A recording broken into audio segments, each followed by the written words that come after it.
6 मई 1857 मेरठ छावनी में 90 हिंदुस्तानी सवारों की एक कंपनी को प्रयोग के तौर पर नए किस्म के कारतूस दिए गए। ये वही कारतूस थे जिनके बारे में कहा गया था कि इनमें गाय और सूअर की चर्बी लगी है। इन कारतूसों को दांत से काटकर चलाना था। 90 में से 85 सिपाहियों ने उन कारतूसों को इस्तेमाल करने से मना कर दिया।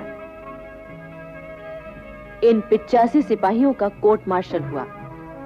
आज्ञा न मानने के जुर्म में उन्हें 8 से 10 साल कैद की सजा सुनाई गई। 9 मई की सुबह उन 85 बंदी सिपाहियों को परेड मैदान में लाकर खड़ा किया गया। उनके सामने गोरी फौज और उसके साथ तोपखाना भी खड़ा किया गया। इस दृश्य को दिखाने के लिए छावनी के बाकी सिपाहियों को भी बुलाया गया ताकि वो भी सबक लें। बंदी बनाए गए सभी 85 सिपाहियों की वर्दियां उतरवा ली गईं। बेड़ियां डाल दी गईं। इस तरह अपमानित करके उन्हें जेलखाने ले जाया गया। अपने साथियों के साथ हुए इस जुल्म को देखकर वहां खड़े भारतीय सिपाही भीतर ही भीतर दुख और गुस्से से परेशान हो उठे। उसी दिन शाम को जब मेरठ छावनी के बाकी सिपाही बाजार में घूमने गए तो सभी ने उन्हें नफरत की निगाह से देखा। लो, ये आ गए बड़े सूरमा, अंग्रेजों के गुलाम। इनके भाई जेल में बंद हैं और ये यहाँ मूछें तानकर मक्खियाँ मारने आए हैं। मक्खियाँ मारने नहीं, चूड़ियाँ पहनने आए हैं। हाँ। अरे तो देर किस बात की है? लो भैया, पहन लो चूड़ियाँ। सिपाहियों के लिए ये अपमान बर्दाश्त करना मुश्किल हो गया। बैरकों में उसी रात गुप्त सभाएं हुई। न कोई सो सका, न किसी को चैन आया। 9 मई की ही रात को सिपाहियों ने दिल्ली के नेताओं को खबर भेज दी कि हम विद्रोह कर रहे हैं और कल या परसों तक दिल्ली पहुंच रहे हैं। अब हमारे लिए 31 मई तक रुकना मुश्किल है। 10 मई 1857 उस दिन रविवार था। मेरठ शहर के अंदर नगर निवासी और हजारों हथियारबंद ग्रामवासी इकट्ठा हो रहे थे। उधर छावनी में वो सुबह आई जिसका क्रांतिकारी सिपाही सारी रात बेताबी से इंतजार करते रहे थे। उनका दल सबसे पहले जेलखाने की ओर बढ़ा। उन्होंने जेल की दीवार तोड़ दी और जेल में घुस गए। उन्होंने बंदी बनाए सिपाहियों की बेड़ियां काट दी और उन्हें मुक्त किया। जेल के जेलर भी क्रांतिकारियों से मिल गए थे। उन्होंने न तो कोई विरोध किया और न अंग्रेज अफसरों को खबर ही दी। इसके बाद सारे क्रांतिकारी सिपाही अंग्रेजों का खात्मा करने के लिए दौड़ पड़े। हिंदू, मुसलमान, पैदल, सवार और तोपखाने के सिपाही सभी विद्रोही हो उठे।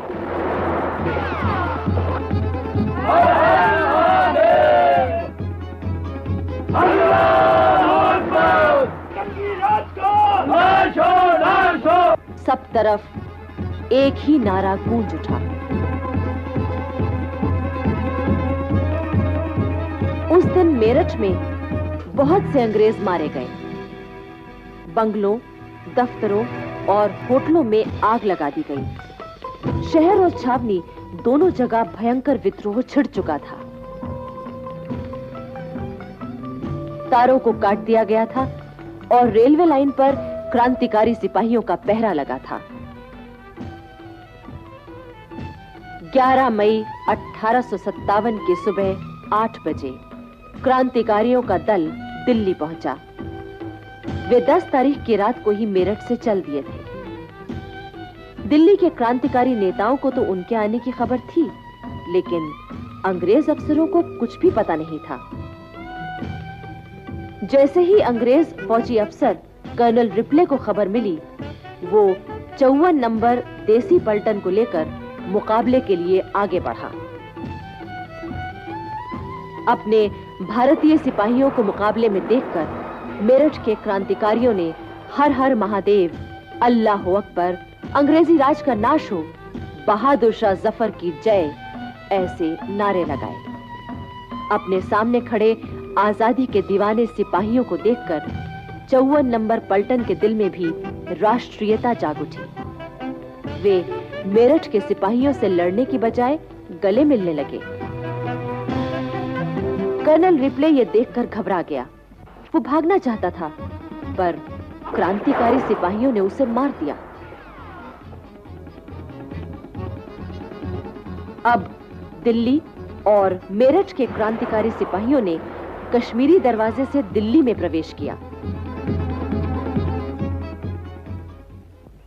उधर बहादुर शाह जफर और बेगम जीनत महल ने सोचा कि अब 31 मई तक इंतजार करना ठीक ना होगा। अगर अंग्रेजों को मौका मिल गया तो वो क्रांति को दबा देंगे। शाम तक मेरठ की पैदल सेना और तोपखाना भी दिल्ली पहुंच गया। लाल किले में पहुंचकर क्रांतिकारी सेना ने बहादुर शाह जफर के नाम 21 तोपों की सलामी दी।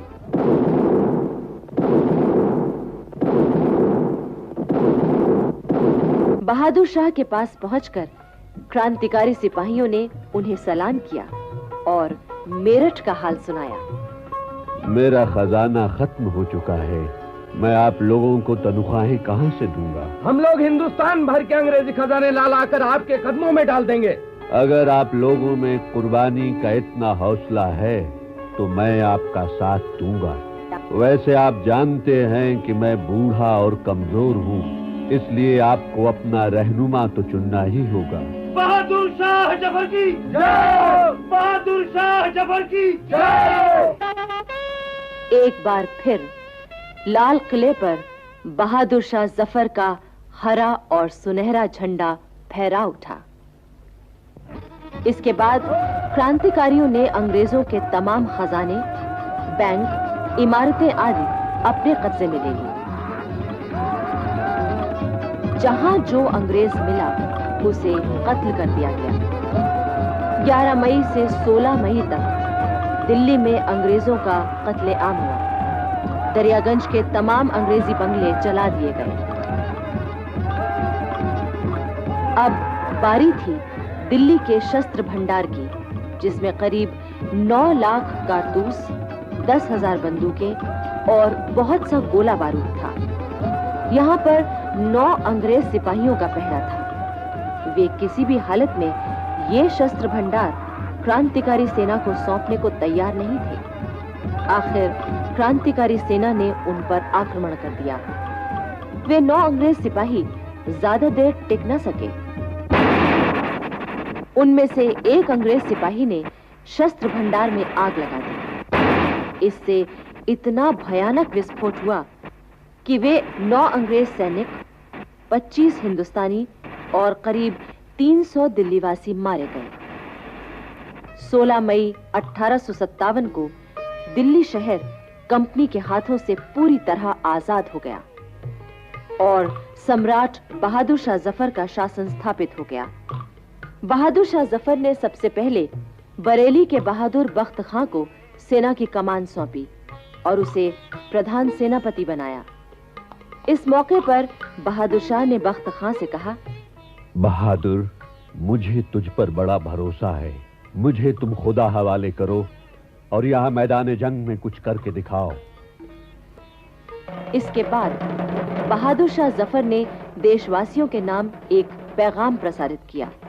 मेरी ये दिली ख्वाहिश है कि जिस कीमत पर और जिस जरिए से भी हो सके फिरंगियों को हिंदुस्तान से बाहर निकाल दिया जाए, लेकिन इस मकसद को पूरा करने के लिए जिस इनकलाबे जंग की शुरुआत की गई है वो तब तक फतेहयाब नहीं हो सकती जब तक कि कोई ऐसा शख्स जो इस तहरीक के तमाम बार को अपने कंधों पर उठा सके और तमाम कौम का नुमाइंदा कहला सके, मैदान में आकर इस इनकलाबी जंग की क़यादत अपने हाथ में न ले ले। बहादुर शाह ने यह भी ऐलान किया, अंग्रेजों को मुल्क से निकाल दिए जाने के बाद अपने जाती फायदे के लिए हिंदुस्तान पर हुकूमत करने की बाखुदा मेरी जरा भी ख्वाहिश नहीं है। याद रखें, खुदा ने इंसान को जितनी भी नेमतें अता की हैं, उसमें सबसे बड़ी बरकत आजादी है। इसलिए हमें हर कीमत पर अपनी आजादी की हिफाजत करनी है। मैं खुदा को हाजिर नाजिर जानकर आपसे ये भी वायदा करता हूं कि मुल्क से अंग्रेजों के निकाल दिए जाने के बाद मैं अपने तमाम शाही अख्तियारात कौम के उस शख्स को सौंप दूंगा जिसे आप लोग चुनेंगे। क्रांति की चिंगारी सारे देश में फैल चुकी थी। दिल्ली के सेनापति ने तमाम देश के बहादुर फौजों को संगठित करने के लिए खत भेजे। उन खतों में लिखा गया था, भाइयों, दिल्ली में अंग्रेजों के साथ जंग हो रही है। खुदा की दुआ से हमने अंग्रेजों को जो पहली शिकस्त दी है, उससे वो इतना घबरा गए हैं जितना किसी दूसरे मौके पर इन शिकस्तों से भी ना घबराते। बेशुमार हिंदुस्तानी बहादुर दिल्ली में आकर जमा हो रहे हैं। ऐसे मौके पर अगर आप खाना वहां खा रहे हैं तो हाथ यहां आकर धोइए।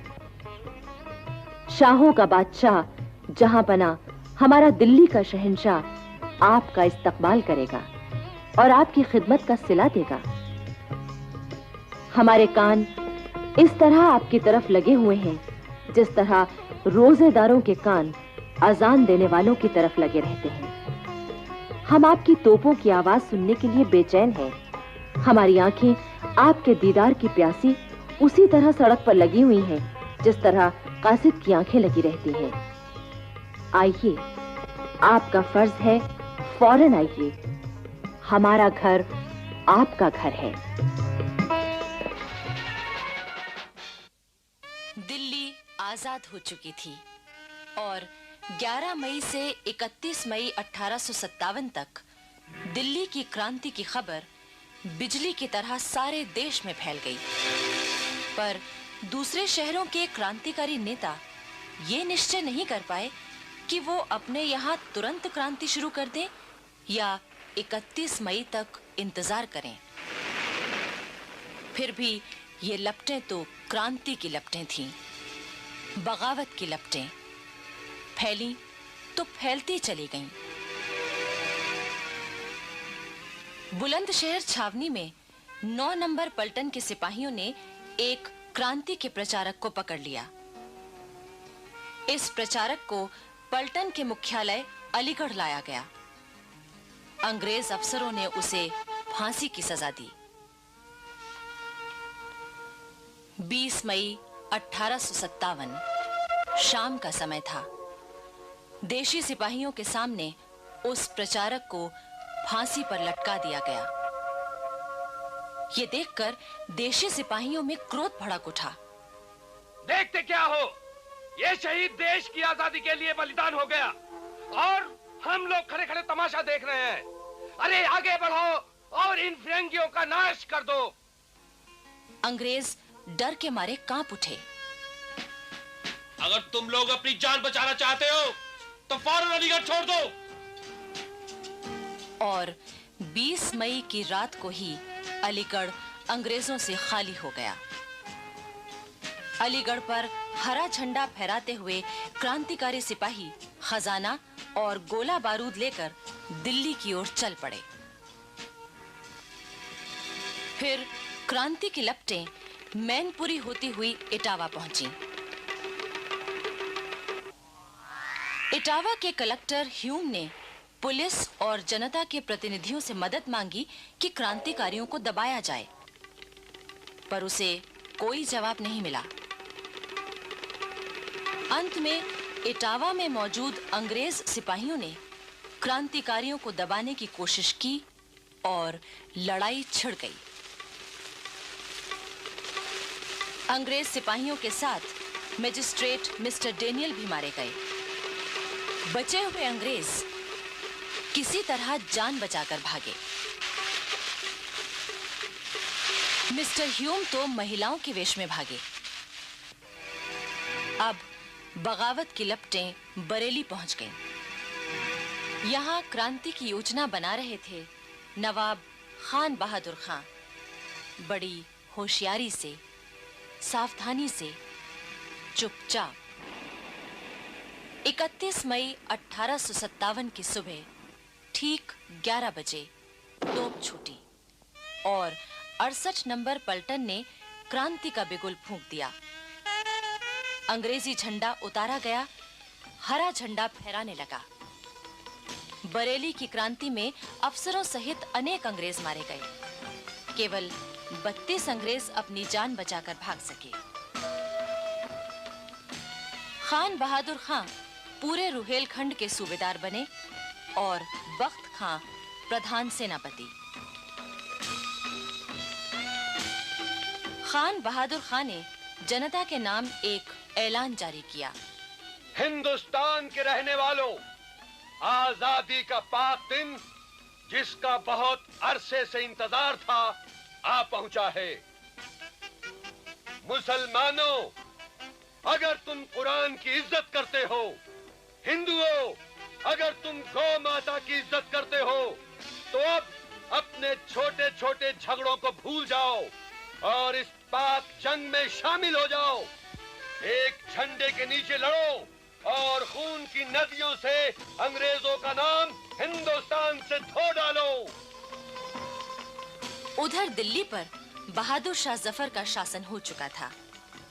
उनके बुलावे पर बरेली के बहादुर बख्त खां भारतीय सेना के सेनापति बनने के लिए चल पड़े। उनकी सेना के साथ शाहजहांपुर, बदायूं और मुरादाबाद से आई देशी पलटनें, तोपें और खजाना था। 3 जून को आजमगढ़ में 17 नंबर की पलटन ने क्रांति शुरू कर दी।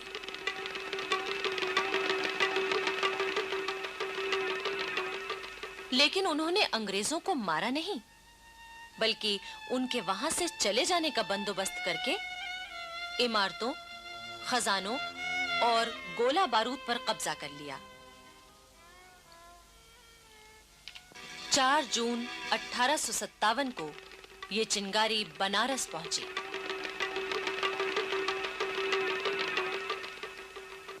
अंग्रेज अफसरों ने तय किया कि देशी सिपाहियों से उनके हथियार रखवा लिए जाएं। उन्हें परेड ग्राउंड बुलाया गया। अंग्रेज अफसरों ने जैसे ही देशी सिपाहियों को हथियार रखने का आदेश दिया कि इन सिपाहियों ने अंग्रेजों पर हमला बोल दिया।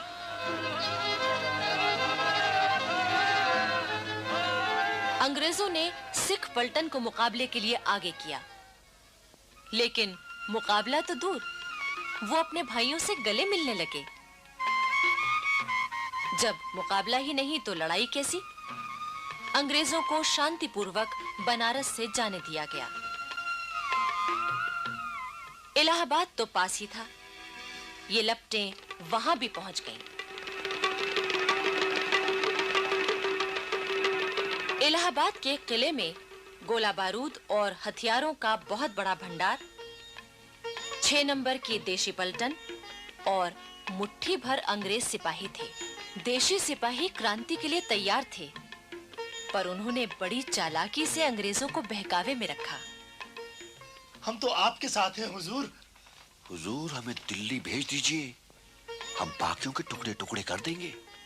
6 जून 1857 की सुबह एक बार फिर अंग्रेज अपनी तसल्ली के लिए देशी सिपाहियों से मिले। पर भरोसा कीजिए हुजूर। भरोसा तो कीजिए आप। भरोसा तो कीजिए ना हुजूर हम पर आप। उन्होंने बड़े स्नेह से अंग्रेजों को गले लगाया। उसी रात जब अंग्रेज खाना खा रहे थे कि अचानक बिगुल की आवाज गूंज उठी। अंग्रेज घबरा उठे। इस वक्त ये बिगुल की आवाज कैसी?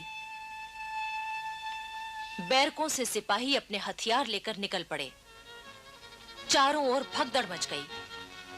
इलाहाबाद में क्रांति शुरू हो चुकी थी। से अंग्रेज मारे गए,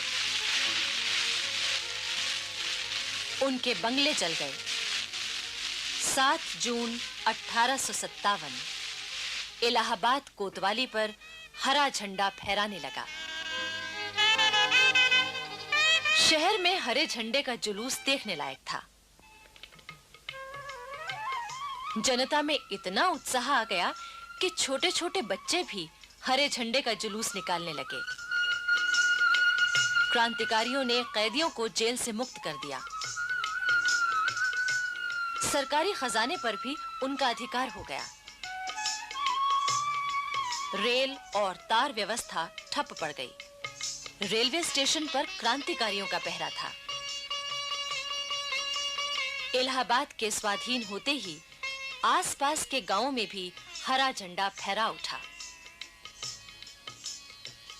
अंग्रेजों के बनाए जमींदार हटा दिए गए और उनकी जगह पुराने खानदानी जमींदार फिर आ गए। अंग्रेज इतिहासकार मानते हैं कि उस समय इलाहाबाद में कोई भी ऐसा न था जो उनके खिलाफ न हो गया हो। बच्चे-बच्चे में क्रांति की भावना जाग चुकी थी। लेकिन इलाहाबाद किले पर अभी तक क्रांतिकारियों का कब्जा न हो सका था, क्योंकि वहां मौजूद कुछ भारतीय सिपाही अंग्रेजों की मदद कर रहे थे। आखिर प्रमुख लोगों ने मिलकर मौलवी लियाकत अली को शासन का कामकाज संभालने के लिए इलाहाबाद का सूबेदार बनाया। मौलवी लियाकत अली बहुत नेक इंसान थे। सब लोग उनका बहुत आदर करते थे। मौलवी साहब ने खुसरो बाग को अपना केंद्र बनाया। वो दिल्ली के सम्राट बहादुर शाह जफर को वहां के हालात की खबर भेजते रहे और इलाहाबाद के किले में मौजूद देशी सिपाहियों को क्रांति में शामिल होने के लिए पैगाम भेजते रहे। लेकिन इन सिपाहियों ने अंग्रेजों का ही साथ दिया। इस तरह इलाहाबाद के किले को छोड़कर सब जगह क्रांतिकारियों का अधिकार हो चुका था।